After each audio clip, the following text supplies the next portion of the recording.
Hello and welcome friend. मैं हूं मुजफ्फर चौधरी और आप देख रहे हैं हमारा यूट्यूब चैनल परफेक्ट रिएक्शन। दोस्तों, आज हमारे साथ एक दफा फिर इंडिया से मौजूद है अभिषेक मिश्रा जी। किसी तारीफ के मोहताज नहीं है, आप सब जानते हैं उन्हें और अक्सर मेरे चैनल पर देखते रहते हैं। और मेरे चैनल के अलावा इनका अपना चैनल भी है। आप काइंडली इनके चैनल को जरूर सब्सक्राइब कीजिएगा और मैं उनका जो लिंक है अपने डिस्क्रिप्शन में डाल दूंगा। तो आज पहले हम इनको वेलकम तो कह लें। जी नमस्ते भाई साहब, कैसे हैं आप? नमस्ते, सलाम अलैकुम व रहमत व बरकातहू। आपको मुजफ्फर भाई, हम बहुत बढ़िया हैं। आप जी, कैसे हैं? और आपके सभी दर्शकों को मेरा राम राम, नमस्ते, सलाम, आदाब, सत श्री अकाल, वड़क्कम, good morning, whatever it is. Thank you. बहुत शुक्रिया आपका, बहुत मेहरबानी। आप से हमने अभी खसूसी रिक्वेस्ट पे आपसे टाइम लिया आज, क्योंकि मैं रात सही तरह सोया नहीं। मैंने एक वीडियो देखी, कल एक क्लिप देखा जिसमें जो हमारे जो पत्रकार है पाकिस्तान के मशहूर हसन निसार साहब, उन्होंने इस खित्ते के जो लोग हैं उनके डीएनए के बारे में बुरा भला कहा है। मैंने आपको वीडियो का लिंक भी सेंड किया था। मैंने कहा आप जरा देखें, इसके ऊपर हमें अपनी राय का इजहार करें। इस तरह की बात करने का मकसद क्या है और हमें जरा बताइएगा कि हमारा डीएनए आया ऐसे ही है। देखें, आप अक्सर कहते रहते हैं कि यानी पाकिस्तानी और इंडियन का डीएनए एक सेम है। अगर उन्होंने इस खित्ते के लोगों का बोला तो इसका मतलब ये है कि हमें भी बोला है और आपको भी बोला है। इसके पीछे वजूहात भी बताइएगा और डीएनए को जरा एक्सप्लेन भी कीजिएगा। डीएनए को एक्सप्लेन करने के लिए तो मुझे जेनेटिकल इंजीनियरिंग पढ़नी पड़ेगी, तो उतना तो मैं नहीं जानता। मुझे पूरा यकीन है कि कोई और भी देखिए। डीएनए से मैंने वो क्लिप सुनी, वो 40-45 मिनट का भैया वीडियो था, उतना टाइम तो नहीं था। मैंने उनका 1-2 मिनट का जो उन्होंने कहा कि अल्लाह का करोड़ हम्म। करोड़ शुक्र है और मेरा डीएनए जो है सेंट्रल एशिया के किसी साउथ से मिल गया है और इस खित्ते में मेरा ये नहीं है। देखिए, डीएनए की स्टडी हुई क्यों है? डीएनए की पहले तो ये समझ क्या है डीएनए। वो आरएनए और डीएनए ये सब कोई वो जो बायो केमिस्ट्री पढ़ते हैं वो लोग जानेंगे, या मॉलिक्यूलर केमिस्ट्री पढ़ते हैं वो जानेंगे उतने डीप में। मैं उसका एक्सपर्ट नहीं हूं। लेकिन डीएनए क्यों चल रहा है? डीएनए का जो कॉन्सेप्ट है वो इसलिए आएगा कि क्या भाई, इंसान जो नेशन स्टेट है, यूरोप में खासकर नेशन को लेकर एक एक्सेसिव वो था, मतलब प्राइड था कि we are better than others on the basis of race itself. ठीक है ना? जैसे हमारे यहाँ भी कुछ एक लोग हैं जो अपने आप को सिर्फ चूंकि वो ब्राह्मण कुल में पैदा हो गए तो हम ब्राह्मण हैं तो हम सुपीरियर हैं, इस टाइप की कुछ एक ज्यादातर नहीं लेकिन कुछ लोगों में ये भावना पाई जाती है कि हम ब्राह्मण होने के नाते बेहतर है, तो विच इज ब्लडी नॉनसेंस। ठीक है ना? तो अब पॉइंट ये है कि ये डीएनए से ये प्रूव किया गया कि भाई डीएनए हर हिस्से के जो लोग हैं, क्या इंसान का सबका डीएनए एक है? क्या इंसान का और जानवर का डीएनए एक है? बहुत से क्वेश्चन आएंगे ना। क्या जानवरों से कंपेयर की जाए, हमारे डीएनए की कंपेयर की जाए, क्या जानवर और इंसान में अंतर है? क्या मंकी से, जो कि हम कहा जाता है कि होमोसेपियंस जो है, जो कि थ्योरी ऑफ इवोल्यूशन की बात करते हैं कि हम बेसिकली इवोल्व हुए हैं रादर देन बीइंग क्रिएटेड। और हमारे जो जो थ्योरी ऑफ इवोल्यूशन में मानते हैं, वो मानते हैं कि जो चिपमंक्स हैं और एंगुटैन्स हैं और ये यही बेसिकली हमारे प्राइमेट्स हैं जहां से हम इवोल्व हुए हैं। तो पॉइंट ये कि हम क्यों कह रहे हैं इसको आज की डेट में नेशन स्टेट की थ्योरी को प्रूव करने के लिए कहा गया कि हर नेशन की जो डीएनए है, जो वहां के लोग हैं, over the period of time mutate होते होते एक स्पेसिफिक जीनोम सीक्वेंसिंग बनी है, जो कि वो बताता है कि यहाँ के लोग की स्पेशल है, उनकी थोड़ी सी जो सेंट्रल एशियंस है उनकी दूसरी होगी, और जो यूरोपियंस होंगे या अफ्रीकन होंगे उनकी थोड़ी सी डिफरेंस होगी। डीएनए से आप पता कर सकते हैं कि कौन किस इलाके में सदियों से रहा है, क्योंकि म्यूटेशन और ये रहा। इससे ज्यादा मेरी नॉलेज नहीं है डीएनए के बारे में। बट हसन निसार साहब का आर्ग्यूमेंट ये था कि थैंक गॉड, अल्लाह का करोड़ों शुक्र है कि, और मैं उनके पीछे उनका नाम ले रहा हूं तो मैं ये कहना जरूर समझूंगा कि मैं उनका बहुत एहतराम करता हूँ, बहुत आदर करता हूँ, रिस्पेक्ट करता हूँ। रिस्पेक्टेबल आदमी है। हर किसी के अपने व्यूज होते हैं। कई बार मेरे भी ऐसे व्यूज होंगे जो किसी को पसंद नहीं आएंगे, तो बिल्कुल मेरा क्रिटिसिज्म कर सकता है, बट एक एक एहतराम के दायरे में, because after all he is an intellectual, he at least, right? So मेरे कहने का मतलब है कि उनके कहने का तात्पर्य ये था कि चूंकि मैं सेंट्रल एशिया हूं, मैं बेहतर हूं, और ये एशियन जो इंडियन सब कॉन्टिनेंट के लोग हैं ये तो घटिया लोग हैं। ये उन्होंने किस आधार पे कहा? मैं कजाकिस्तान में रह के, उनका जो जो उनकी एनालिसिस थी उसी के दायरे में अगर हम बात करें, तो वो ये पता करना चाहते कि पाकिस्तान में इतना करप्शन क्यों है, पाकिस्तान के लोग इतने दो मुहे क्यों हैं, क्यों डबल स्टैंडर्ड है। ये इसको वो आंसर नहीं कर रहे थे, तो उन्होंने उनके रेस पे गाली कर दी। उन्होंने कहा कि ये रेशियल सिक्योरिटी है, डीएनए से रेस का पता चलता है, और थैंक गॉड हमारा डीएनए लगा है। मैं कजाकिस्तान में अपने क्लास में बच्चों से पूछा था, तुम अपनी गवर्नमेंट के बारे में क्या सोचते हो? उनका था वो चोर है। दैट इज द वर्ड, चोर है, हम ट्रस्ट नहीं करते। तो फिर उनका भी डीएनए खराब हो गया। आपकी सेंट्रल एशिया का क्या अचीव, मैं अब मेरी फ्रेंड है, मैं बुलाऊंगा, आइजान प्रोफेसर है वहां पे, उसने मुझसे बोला इंडिया से हमने सीखा, मैं उसको बुलाऊंगा, उसका वो करूंगा, इंग्लिश में होगा ना कि वो जो इंटरव्यू होगा। उसने बोला हमने इंडिया से सीखा। सेंट्रल एशियन का क्या कंट्रीब्यूशन है वर्ल्ड में, टर्क्स का क्या कंट्रीब्यूशन है सिवाय मार काट के? सिंस व्हेन वो फिलोसॉफिकल पावर हो गए, कब इकोनॉमिक पावर है? आज भी जरा आप पूरे सेंट्रल एशियन कंट्रीज का वो उठा के देख लीजिए, जीडीपी क्या है, 300 बिलियन डॉलर के आसपास कजाकिस्तान है, और इसके बाद जो उनकी ऑयल रिफाइनरीज में इतना करप्शन आप सोच नहीं सकते। मैं रहा हूं वहां पे, करप्शन बोलना, झूठ बोलना, ये वहां पे आम बात है। मेरे जब मैं अपार्टमेंट में जहां रह रहा था, तो जब मैं जाने लगा तो मेरे मकान का बिजली का किराया 1 महीना लेट से आता था, तो उन्होंने ना मुझे वो दिया, ये आपके बिजली का किराया है, मैंने उसको पे कर दिया। उसके बाद जब मैंने कहा कि भाई अब मैं छोड़ दूँ इसको, तो मेरा फाइनल वो कर दो, तो जो मैंने पे कर दिया था उसको भी जोड़ दिया उन्होंने, और जिस लड़के को मैंने पैसा दिया था वो गायब हो गया। सेंट्रल एशियन था। तो उन्होंने जब बिल भेजा मुझे, 1 लाख कुछ चेंगे का था, विच अप्रोक्सीमेटली आपका 6,000 रुपए के आसपास आएगा, ठीक है ना? तो या थोड़ा सा ज्यादा आएगा उससे। एनीवेज, तो भेजा मैंने कहा भाई ये क्या है? मैंने कहा ये तो मैं भेज चुका हूँ, पे कर चुका हूँ। उन्होंने कहा सर मेरे पास तो कोई रिकॉर्ड नहीं। मैंने कहा आपके पास रिकॉर्ड नहीं, मेरी गलती है, आप उस आदमी को बुलाइए जो यहाँ पे वो था, मैंने उसको दिया है। तो वो बोली कि सर वो तो हॉस्पिटल में। मैंने कहा भाई आप उससे बात करवाओ मेरी, वो डिनाई करे इसको। बातचीत मेरी हुई, मैं अड़ गया, मैंने कहा go to the court bloody, but मैं एक पैसा नहीं दे रहा, जो मैं दे चुका हूँ, are you expecting me to pay twice? ये नॉर्मल है वहां पे। जिस करप्शन से हसन निसार साहब नाराज है, वो आम बात की घटना है वहां पे। सेंट्रल एशियन के बारे में क्या सर जानते हैं वो? सर हसन निसार जो है उनके बारे में ये भी कहा जा रहा है कि उन्होंने गवर्नमेंट से लोन लिया था, ये पुरानी बात है, 5 करोड़ रुपया लोन लिया था और वापस नहीं किया। उनके ऊपर भी करप्शन के चार्जेस है। जो आप खुद साफ नहीं है वो दूसरे के ऊपर कैसे इल्जाम लगा सकता है? नहीं, मैं उनके पर्सनल जातियात पे नहीं जाता ना, let's not talk about his personal, because वो नहीं है यहाँ पे, तो अच्छा नहीं लगता। मैं उनकी रिस्पेक्ट करता हूँ, तो लेट्स नॉट गो देयर। सच है झूठ है मैं नहीं जानता, उसमें मेरे पास कोई डॉक्यूमेंट्री एविडेंस तो नहीं है। लेकिन जो उनका एनालिसिस था कि सेंट्रल एशियंस होने का मतलब है कि वो प्योर होगा, वो करप्ट नहीं होगा, वो झूठ नहीं बोलेगा, वो दुमुहा नहीं होगा, डबल स्टैंडर्ड नहीं होगा। अब वहां पे दूध दही की नजर, कजाकिस्तान की गरीबी आपने देखी नहीं है। आप अलमाटी में जाएंगे, आपकी आंखें चुंधवा जाएंगी। दुनिया के सारे बड़े ब्रांड, अलमाटी से 10 किलोमीटर बाहर जाइए, आपकी आंखें जो है शर्म से लाल हो जाएंगी कि जो गरीबी है वो देखने को नहीं बनती। मैं कजाकिस्तान के लोगों का अपमान नहीं करना चाह रहा हूँ यहाँ पे, मैं उनका बड़ा एहतराम करता हूँ। नहीं, लेकिन मुझे आप सर देखें, कजाकिस्तान के बारे में नहीं, मुझे फिक्र है अपने बारे में, आपके बारे में, इस जो खित्ते के बारे में जो उन्होंने बात की है, हमें जो डिग्रेड किया है इस खित्ते के। देखे नहीं उन्होंने तो बोला जो कि जी जो कंपैरेटिव, मैं जी ये कह रहा हूं कि उनकी जो कंपैरेटिव एनालिसिस में जो हम डिग्रेड हुए, वो इसलिए जी डिग्रेड हुए कि सेंट्रल एशियन ऊपर थे, हम नीचे आ गए। हम आपको सच्चाई बता रहे हैं। जरा आप उज्बेक में चले जाइए, जरा आप किर्गिस्तान में चले, एब्जेक्ट पावर्टी है, हद दर्जे की पावर्टी और हद दर्जे की करप्शन है। किर्गिस्तान, उज्बेकिस्तान, तुर्कमेनिस्तान और ये कजाकिस्तान। लोग अच्छे ऐसा नहीं है, लोग बुरे अच्छे। पाकिस्तानी आप मुझे बहुत अच्छे लगते हैं, मैं दिल के बहुत करीब हो। आरजूजी बहुत अच्छी लगती है, फकर बहुत अच्छी लगती है, रिबहा जी मुझे बहुत अच्छी लगती है।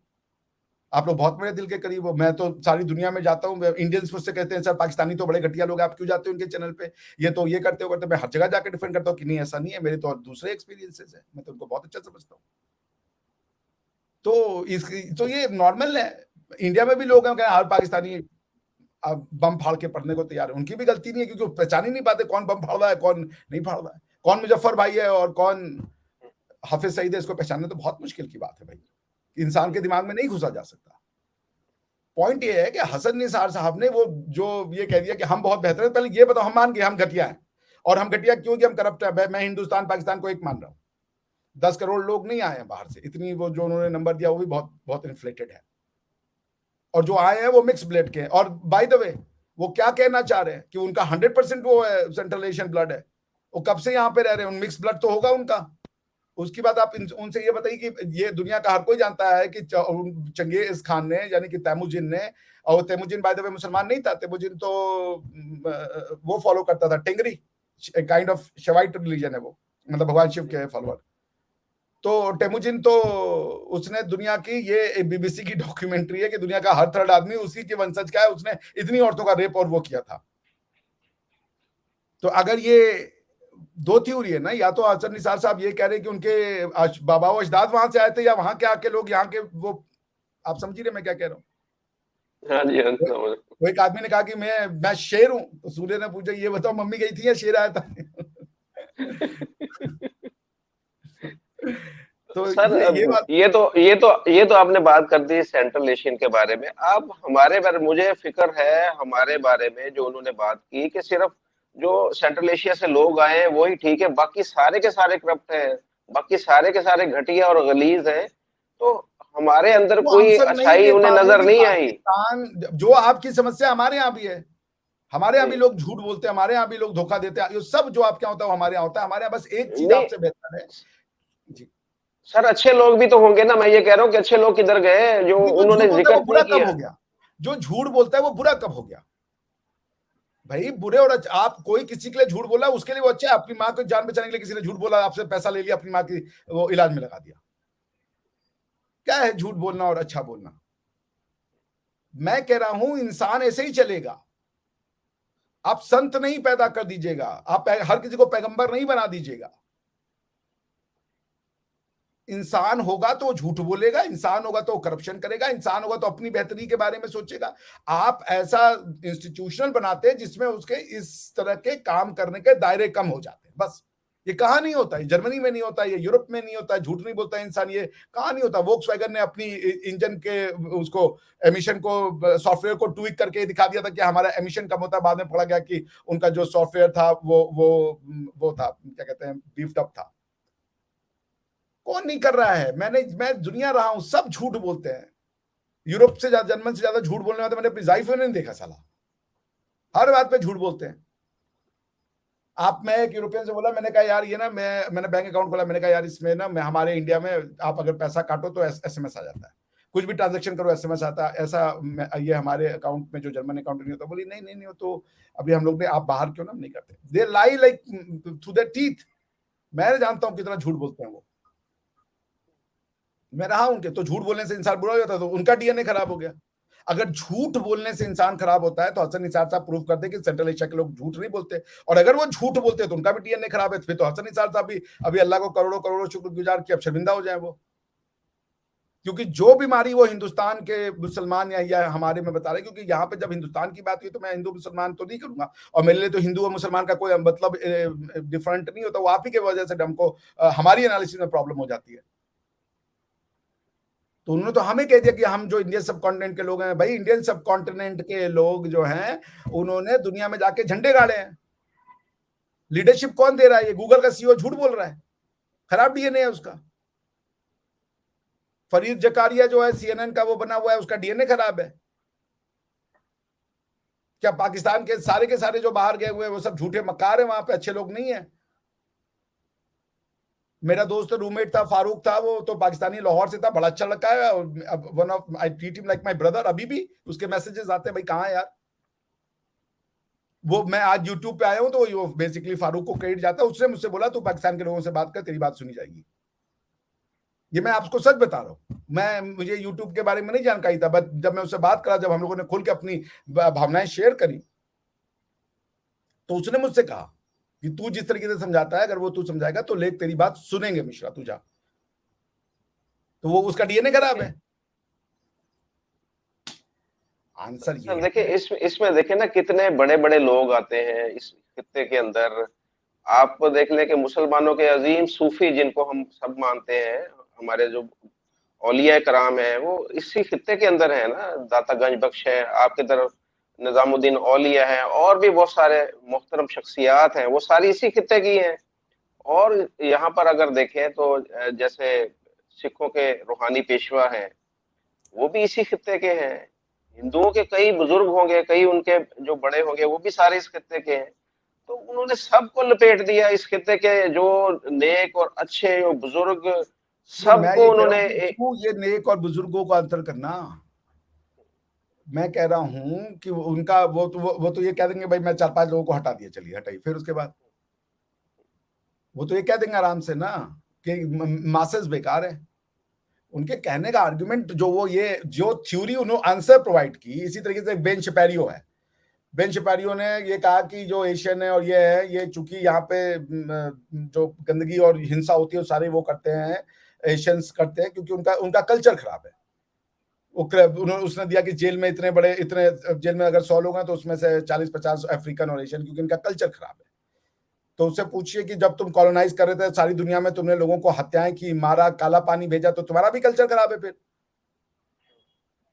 आदमी जब आंसर नहीं दे पाता कि क्यों किसी सोसाइटी में प्रॉब्लम हो रही है, उसमें वो सोसाइटी आखिर वो जो डिजायर्ड रिजल्ट है क्यों नहीं आ रहा है, तो वो फिर इस तरीके के बकवासियात करता है, लोगों की जातियात पे हमला कर देता है। हर आदमी झूठ बोलेगा, हर आदमी अपना मतलब देखेगा, आप उसको भगवान नहीं बना देंगे। हर आदमी भगवान राम बनने चला, हर आदमी वो बन जाए, जो बड़े भारी हैसियत हैं, सूफी हो गए, गुरु नानक देव हो गए, तो फिर इंसान नहीं रहेगा। फिर इंसान को इंसान कैसे कहोगे? मैं बार बार कह रहा हूं, हमारे यहाँ ये धर्म में ये कहा गया, धर्म का मतलब मैं फिर पढ़ा हूं, इंसान। इंसान किसको कहते हैं? What is the definition? जैसे सूरह मोमिन में मोमिन की डेफिनेशन है ना कि भाई दिस इज अ मोमिन, तो इंसान कौन है? मोमिन और इंसान में तो अंतर है ना। तो इंसान कौन है? इंसान की डेफिनेशन हमारे यहाँ दी गई कि इंसान वो है जिसके अंदर 5-6 जो है वो कमियां पाई जाएंगी, या उसके गुण होंगे, वो गुण उसको कहिए राधा। क्या गुण होगा उसके अंदर? उसके अंदर गुण होगा क्रोध। इंसान को क्रोध आता है, काम, उसकी डिजायर्ड होती है सेक्स करने की। सेक्स पॉजिटिव भी हो सकता है, निगेटिव भी हो सकता है, सेक्स हमेशा निगेटिव नहीं होता। उसके बाद उसके अंदर लोभ, ये आइडेंटिफाइड गुण है। अब उस लोभ के लिए तुम कह रहे हो कि वो उसका डीएनए खराब है। लोभ होना इंसान की निशानी है। वो लोभ हटा दीजिए, काम हटा दीजिए, क्रोध हटा दीजिए, वो भगवान बन जाएगा भाई। उसी को आप अल्लाह कह रहे हैं, जो हर चीज से ऊपर है, जिसका अपने नफ्स पे कंट्रोल है। नफ्सियात इंसान को अब जो इस्लामिक फिलॉसफी है, मैं उसको बड़ा वो मानता हूं, लेकिन नफ्सियात की बात करती है ना वो। तो इस इंसान की नफ्सियात को 2 तरीके से आप कंट्रोल करते हैं। या तो आप उसको कहिए नफ्सियात है, जाओ पूरी कर लो, तो अंदर हवस है, जाओ जितने चाहिए ले जाओ। दूसरा ये कि हवस कंट्रोल करो अपने आप को, ऐसी तरीके से अपनी बॉडी को ट्रीट करो, ऐसा भोजन करो, ऐसा सोचो, ऐसा विचार रखो कि तुम्हारे अंदर से ये डिजायर्स कम होती जाएं, और तुम इन डिजायर ये तुम्हारे ऊपर हावी हो जाए। इससे अच्छा तुम डिजायर के ऊपर हावी हो जाओ। अलग अलग तरीके हैं, अब जो थ्योरी को आप सब्सक्राइब कर ले, पर इंसान को उसकी नफ्सियात का डीएनए से जोड़ देना, ये बिल्कुल मूर्खतापूर्ण सही आपने है। कहा। अच्छा, यहाँ पर आप थोड़ा सा ये बताइएगा कि एक बाप होता है वो बड़ा रहम दिल होता है, अच्छा होता है, लोगों के साथ बड़े अच्छे वो इखलाक से पेश आता है। उसका जो बेटा होता है वो बदकिरदार होता है, वो लोगों की इज्जतें उछालता है, उनके साथ गलत काम करता है, उनको नफरत करता है, ऐसे गलत काम करता है। तो डीएनए बाप का होगा और बेटे का भी वही है। तो ये फिर डीएनए कैसे मैटर कैसे करता है? ये क्यों इस तरह की बात हम करते हैं कि जी उसका डीएनए था तो लिहाजा वो ऐसे? तो बाप का आंसर अपना किरदार है, बेटे का अपना किरदार है। भाई आप वो कह देना, जैसे इसकी का आंसर कोई अमेरिकन से पूछा जाएगा तो अमेरिकन ना पाकिस्तान सा पैथोलॉजिकल लॉयर, तो पाकिस्तानी में अगर सेंट्रल एशियन के लोग रह रहे हैं तो वो भी तो फिर पैथोलॉजिकल लॉयर हो गए। अगर अगर हसन निसार साहब का ये कहना है कि पाकिस्तान में सब जो है उसकी उसकी डीएनए खराब है, तो डीएनए कब से खराब हुई? क्योंकि हसन निसार साहब का कम से कम 4-5 पुरख तो 400-500 साल से तो इंडिया में रह रहा होगा ना। इससे पहले की तो सेंट्रल एशियन की हिस्ट्री नहीं है इंडियन की। तो वो इंडिया में आके खराब हुए या वहां से खराब होते हैं? अगर झूठ, भाई उनके परिवार के लोग भी तो पाकिस्तानी है ना, या वो कह रहे हैं कि जी। पाकिस्तानी नहीं है? वो किसका डीएनए बता रहे हैं? मुसलमान का डीएनए बता रहे हैं, या पाकिस्तानी का डीएनए बता रहे हैं, या पाकिस्तानी मुसलमान का डीएनए बता रहे हैं? और उस डीएनए का झूठ बोलने से तो फिर मेरा भी डीएनए खराब है, फिर तो जर्मन का डीएनए सबसे खराब है। मेरे एक्सपीरियंस में सबसे ज्यादा झूठ मुझसे डीएनए जर्मन ने बोला है। जो रेसिज्म करता है उसका डीएनए खराब है, जो जो जो काले गोरे में भेद करता है और कालों को फेल करता है, ये आपको यूरोप में बार बार होता है, उनका डीएनए खराब है वो। आप ये बताओ कि पाकिस्तान में करप्शन और पाकिस्तान में ऐसा क्यों हो रहा है? डीएनए ठीक तो नहीं कर सकते आप, उसकी तो कोई टैबलेट नहीं है कि भाई हम मुजफ्फर भाई को डीएनए का वो खिला दे इंजेक्शन, उनका ठीक हो जाए डीएनए। और क्या होगा वो डीएनए ठीक होने से? मुजफ्फर भाई ऐसी कौन सी साली दवा है जिसे खाने के बाद मुजफ्फर भाई झूठ बोलना बंद कर देंगे? या वो एकदम भगवान के देवदूत बन जाएंगे कि भाई जो आए उसको अपने घर भी लुटा दिया? मैंने आपको अपना एक किस्सा बताया था, मैं 5 बार छोड़ने गया, 6ठी बार में मैं थक गया, मैंने कहा भाई जयराम जी की करो, अब तो हो गया, मेरे से नहीं हो रहा अब ये। आप भी बहुत अच्छे मुसलमान हैं, 4 बार हेल्प करेंगे, 5वीं बार आप भी कहेंगे अल्लाह मियां बख्श दो यार, अब नहीं हो रहा भैया। अच्छे बनने की एक हद होती है। तो ये अज्यूम कर देना कि कोई अपना लाभ नहीं देखेगा, टैक्स, भाई टैक्स, हम तो लॉयर है, टैक्स इवेजन और टैक्स अवॉइडेंस ये दोनों में बड़ा जमीन आसमान का आता है। Tax avoidance is an art, is a brain of, is a work of brain. और टैक्स एविडेंस वो क्राइम है, टैक्स इवेजन क्राइम है। तो अवॉइडेंस के थ्रू आप इवेजन ही करते हो। ये यहाँ पे दिखा दो, ये क्या नाम है, इंटरेस्ट दे रहे हैं, लोन दे रहे हैं, यहाँ खर्च कर दिया, बाप को दे दिया, गिफ्ट कर दिया, ये कर दिया, ऐसे करके लोग पैसे बचाते हैं। हर जगह होता है ये। पॉइंट ये है कि किस डीएनए पे हर भाई इंसान का, भाई अगर वो सारे क्राइटेरिया जो उन्होंने कहा, झूठ बोलना, कम तोलना, बेईमानी करना, ये हर जगह होता है। मैंने जर्मनी में कितनी बार, मैंने जितनी बार जर्मनी में मैंने मकान मालिकों को अपना पैसा दिया है, क्रेडिट सिक्योरिटी, क्रेडिट के रूप में सिक्योरिटी डिपॉजिट होती है ना, आप 2 महीने का डिपॉजिट करते हैं मकान का भाड़ा, कभी मुझे पूरा नहीं मिला। वो आके झूठ बोल करके बोलता है ये तुमने खराब कर दिया, वो तुमने खराब, तुम्हें आपको पता होता है कि वो झूठ बोल रहा है। एक बार मैंने लड़ाई की थी, दोबारा मैंने जो है, क्योंकि सिस्टम में आप रह नहीं सकते, दोबारा मैंने कहा तुम कितना लोगे ये बताओ, कितना चार्ज करोगे, अपना मुंह खोलो और उसके बाद बंद करो अपना। गवर्नमेंट में करप्शन की उम्मीद नहीं है, क्योंकि उनकी गवर्नेंस एक तो बहुत छोटी है, दूसरी कि वो उसके बाद जो है उनका जो वो जो सोसाइटी है वो पागल है लॉ के पीछे। अगर उस सोसाइटी को आप लॉ नहीं देंगे तो वो सुसाइड कर देगा क्योस की वजह से। इसलिए जब वो इंडिया में आता है तो उसको समझ में नहीं आता कि साला यहाँ पे लोग लॉ मानते नहीं है, फिर भी चीजें फंक्शन कैसे कर रही है। ये जो अब्राहमिक फेथ का जो माइंडसेट है कि नियम दो, नियम दो, नियम दो, हर चीज के लिए नियम दो, क्या करना है क्या नहीं करना है इसके लिए नियम होना चाहिए। इंडिया में कोई नियम नहीं, लेकिन चीजें फंक्शन कर रही है। 1 अरब 40 करोड़ लोग फंक्शन कर रहे हैं भाई। यहां पे 7-8 पाकिस्तान है भाई।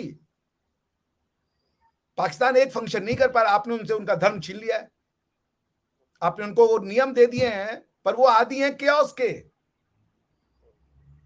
वो धर्म से चलने वाले लोग हैं। आपने बताया कि इंडिया के अंदर भी ऐसे खराबियां ही हैं, जैसे पाकिस्तान में थोड़ा बहुत फर्क होगा, वहां पर इतनी ज्यादा नहीं होगी। लेकिन आपके किसी पत्रकार के, किसी सियासतदान के मुंह से कभी हमने ऐसा लफ्ज नहीं सोचा कि जो अपने डीएनए को डिनाई कर रहा हो, या हम इस तरह की बात कर रहा हो कि जी मैं इस खित्ते से नहीं हूं, या मैं इस मुल्क का बासी नहीं हूं, या मैं अपने आप को सुपीरियर समझता हूं इन बाकियों से। उन्होंने पहले तो बहुत बड़ी गलती करी। पहले तो उन्होंने डीएनए मुसलमान का बताया था, क्योंकि वो काउंट कर रहे थे कि 10-20 करोड़ यहाँ है, 10-20 करोड़ बांग्लादेश में, इतनी इंडिया में। और फिर उन्होंने डीएनए वो चले गए सेंट्रल एशियन का। सेंट्रल एशियन का मुसलमान, इस्लाम से तो सारे, तो आप मान के चलोगे सारे जो सेंट्रल एशियन है वो मुसलमान है। ये क्या बेवकूफी है। मुसलमान का डीएनए स्पेसिफिक होता है। मुसलमान सारे अरबी, आपने अरबियों को भी घेर दिया उस चक्कर में। अब अगर आप ये कह रहे हो कि हम इंडियन सब कॉन्टिनेंट में, चलिए ये मेरा स्टेटमेंट गलत है बेसिकली, क्योंकि वो बोले थे कि इंडियन जो मुसलमान है वो अलग है और बाकी अरबी मुसलमान, फिर वही सुपीरियर थ्योरी पे आ गए ना, वो फासिज्म पे चले गए ना। ये तो फासिज्म है ना कि हम बेहतर हैं तुमसे क्योंकि हमारा डीएनए अलग है। तो वो कभी झूठ नहीं बोला उन्होंने, कभी अपने प्रॉफिट के बारे में नहीं सोचा, कभी उनके अंदर में ये क्रोध नहीं आया। भाई ये इंसान की खूबी है, मैं बार बार कह रहा हूं, इससे अगर डीएनए खराब होगा, हर इंसान का डीएनए खराब हो जाएगा। ऐसे तो कई, क्या अमेरिका में करप्शन नहीं होता? अमेरिका में झूठ नहीं बोलते, वहां पे सब एकदम सत्यवादी हरिश्चंद्र के बच्चे वहां पैदा हो रहे हैं। आपके यहाँ पे ये जो प्रॉब्लम है उसका आंसर ये नहीं है कि डीएनए खराब है। डीएनए खराब है तो लॉ आपके यहाँ तो, चूंकि आप तो अब्राहमिक फेथ के हो, आपको तो अब अल्लाह मियां ने, जिनकी उन्होंने लाख लाख करोड़ की उन्होंने किताब भेज दी है ना इसी डीएनए की प्रॉब्लम को ठीक करने के लिए, तो फॉलो करो उसको। फिर आप उसको मेरे भी नहीं ख्याल करा में पा रहे। हसन, देखिए आप कहते हैं कि उनके ऊपर बात ना करें, जातियात की बात ना करें, तो उनके बारे में यहाँ पर बहुत ऐसी चीजें मशहूर हैं, हमें पता भी है कि उनके अंदर इस तरह की खराबियां हैं कि जो कि आम एक मुसलमान उन खराबियों को डिस्कस करना भी अच्छा नहीं समझता। तो हसन निज़ार साहब के बारे में पूरे पाकिस्तान को पता है कि वो किस तरह के इंसान है। और यहाँ पर देखें, हसन निसार साहब मौजूद मैंने नहीं देखो, है। वो हम लोग जातियात पे नहीं जाते हैं, आप समझ रहे हैं, जी ठीक है, वो जी। जैसे भी होंगे, हम जातियात पे नहीं जाएंगे। मैंने कहा कि, मैंने देखिए, मैं वही कहना चाहता हूँ, वो आंसर नहीं दे पा रहे हैं कि वाई पाकिस्तान इज डिसफंक्शनल, क्योंकि आपने उन लोगों को इतनी कॉन्फ्लिक्टिंग थ्योरीज दे दी है, इतनी, वो एक चीज, एक थ्योरीज होती है ना कि भाई हर चीज एक समान में आपको लेके चले, एक थ्योरी इधर खींचती है, एक थ्योरी उधर खींचती है, एक थ्योरी उधर खींचती है।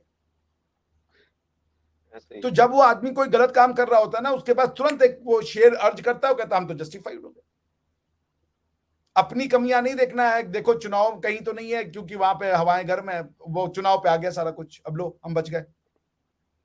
सरहदों पे गर्मी है, चुनावों में नरमी, चुनाव तो नहीं आ रहे, इसका मतलब कि अब सारी प्रॉब्लम पॉलिटिक्स की है।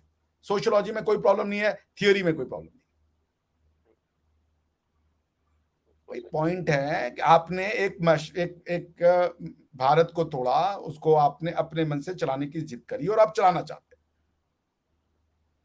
आप नहीं चला पा रहे हैं।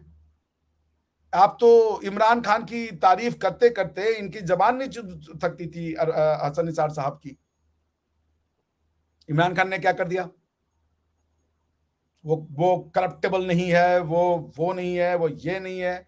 क्या करप्शन ऐसी होती है जो इमरान खान साहब ने नहीं किया? हर अपनी बात को बोल के वो पीछे हट गए। और करप्शन क्या होती है भाई? करप्शन का मुझे मतलब बताएं फिर। यू टर्न अगर करप्शन नहीं है तो क्या है? लोगों को ऐसी बातें जो अनथिंकेबल प्रॉमिस है, अनफैथमेबल प्रॉमिस है या अनडिलीवरेबल प्रॉमिस कर देना, ये करप्शन नहीं है तो क्या है? लोगों का मैं कहूं मुझे ले आइए मुजफ्फर भाई, मैं आपके यहाँ पे सोना दूध दही ये सब तैर रहे होंगे और आप चम्मच से निकाल के खाएंगे जहां भी जा रहे होंगे, बस रास्ते में दूध है ले लो भाई पी लिया चलो काम पे। जब पता है कि अनडिलीवरेबल प्रॉमिस कर रहे हो यार, तुम्हारे जो मसाइल हैं, जो तुम्हारे पास रिसोर्सेज हैं, उनके मैनेजमेंट को इकोनॉमिक्स कहते हैं, उसको पहले तुम ठीक करो। पॉपुलेशन पे कोई बात नहीं करना चाहता, जो मेन इश्यूज है उस पर कोई बात नहीं करना चाहता, और गालियां इनके डीएनए को दे रहे हो। आप भी बेचारा कोई आदमी, एक आदमी सोशियोलॉजिस्ट आके खड़ा कर दे कि भाई पॉपुलेशन रोको, चार लोग उसको थप्पड़ मार देंगे कि भाई ये तो ऊपर से आते हैं, रिस्क भी वही देगा। तू कौन है? रिफॉर्म की कोई गुंजाइश आपने नहीं छोड़ी है, क्योंकि आप भी तो उसी चीज को प्रोपोगेट करते हो, हसन निसार साहब भी उसी चीज को प्रपोट करते हैं। कहां से रिफॉर्म होगा? अभी तो ये 40 करोड़ जिस दिन होंगे उस दिन तो आप डीएनए नहीं, उस दिन आप आरएनए पे जाएंगे।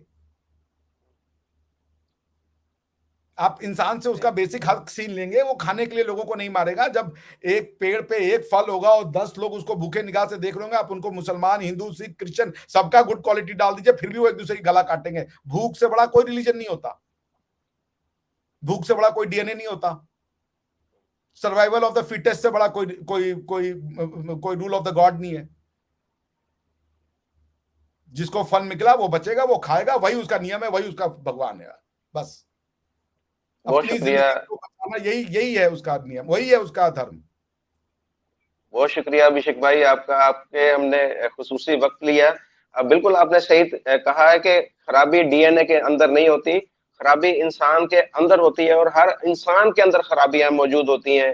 वो खा मैं हूँ, खा आप हैं, खा हसन निसार है, तो हमें उन्हीं खराबियों के साथ जीना पड़ता है, और उन्हीं खराबियों को बेहतर करके जिएंगे तो इसमें सबका फायदा है। तो खाम खा ऐसे ही किसी को कहना कि जी ये खित्ते के लोग अच्छे नहीं है, फलां खित्ते के लोग अच्छे हैं, तो ये खाम खा अपने आप को डिग्रेड, अपने खित्ते को, अगर उन्हें इतना ही पसंद है वो खिता, तो ये पाकिस्तान के अंदर क्यों रह रहे हैं, इस खिते के अंदर क्यों रह रहे हैं? वहां पर चले जाएं, अच्छे लोगों के अंदर चले जाएं, बुरे लोगों के अंदर वो क्यों रह रहे हैं?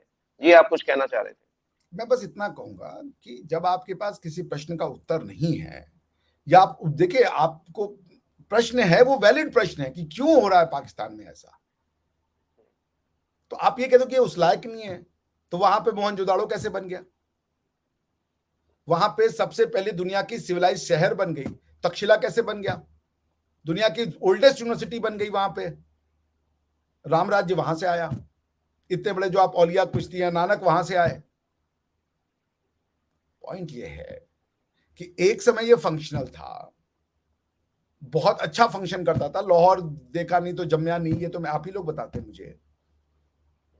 वहां पे कराची की तस्वीरें दिखती हैं, बहुत फंक्शनल था, बस्लिंग शहर था, melting pot of the religions and cultures, and वो हुआ करता था क्योंकि कराची सिंध में था, ईरानियन, पारसी, जू सब आके वहां रहते थे। रिविजिट करें उन आइडियोलॉजी को जिस आइडियोलॉजी के आधार पे आपने इस देश को चलाने की कोशिश की। लोगों को निजाम एक दें, कोई सुप्रीम कोर्ट के पास जा रहा है, कोई काजी साहब के पास जा रहा है, कोई कारी साहब के पास जा रहा है। कॉन्फ्लिक्टिंग जुरिस्प्रूडेंस है, एक निजाम दें, उसके बाद जब लोगों की सबकी सिमत एक होगी, सब एक ही फिलॉसफी आ रही होगी, उसमें तजाद नहीं होगा, तो लोग अपने आप उसी सिमत चलने लगेंगे। कॉन्स्टिट्यूशनल डेमोक्रेसी लाएं।